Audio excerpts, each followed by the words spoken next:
Hey guys, welcome back to another Paper Chaser video. This is part 2 of a 3-part series on how to make this explosion box with a Tealight cake in the center. So in the first video I showed you how to decorate your Tealight cake, and in this video we're going to learn how to make the explosion box. The third video that's going to be coming out will be on how to make the mount. So if you want to check out any of those videos, please click on the cards on the screen right now.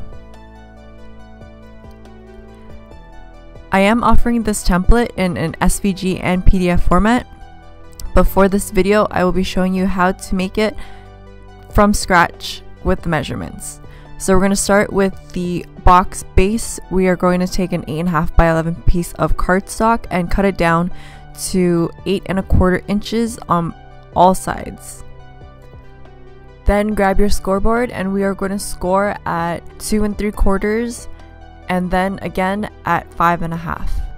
Flip your sheet 90 degrees and again score at 2 3/4 and then at 5.5.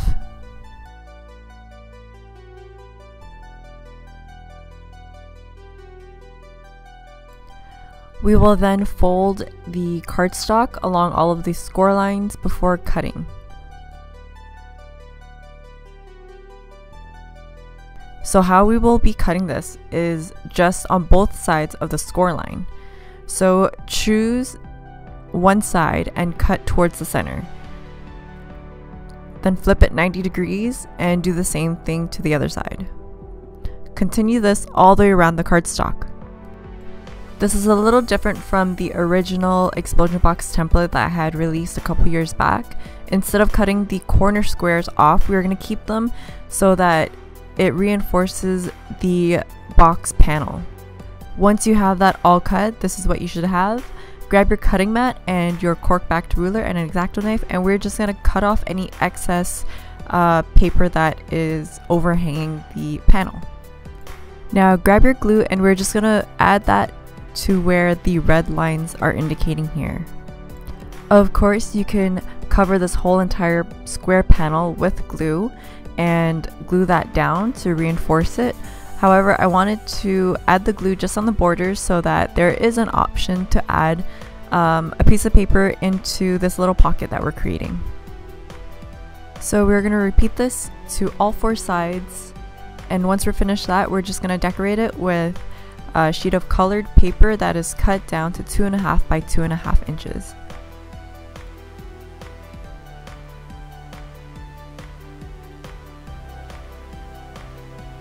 So your box base is complete and we're going to move on to the lid. Grab yourself a sheet of 8.5 by 11 cardstock and we will score at 1/2 inch, 1.5 inches, 2.5 inches, 5 3/8 inches, 6 3/8 inches, 7 3/8 inches, and then we're going to cut it at 7 7/8.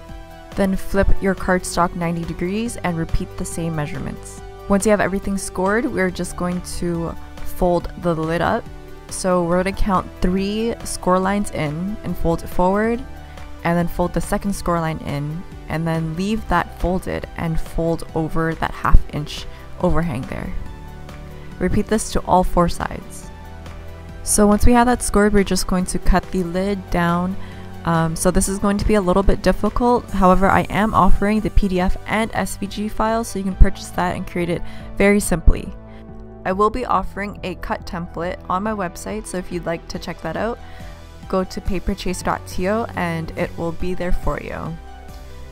It's a little difficult to explain, but very simple to cut. This lid template is a little extra in comparison to other people's lids. I like having a double lip on the lid just to give it some structural stability. Once that is all cut out, we're just going to add some glue to the tabs and then fold up the lid.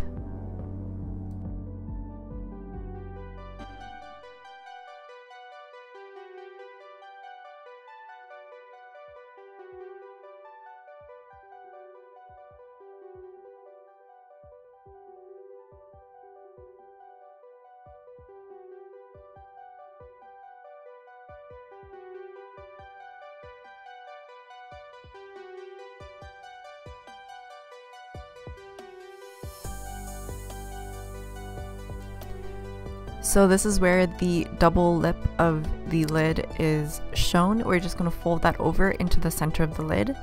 Then I'm going to cut out a square sheet of cardstock that measures 2 13/16 of an inch and place that into the center of the lid. And there you have it, your explosion box base.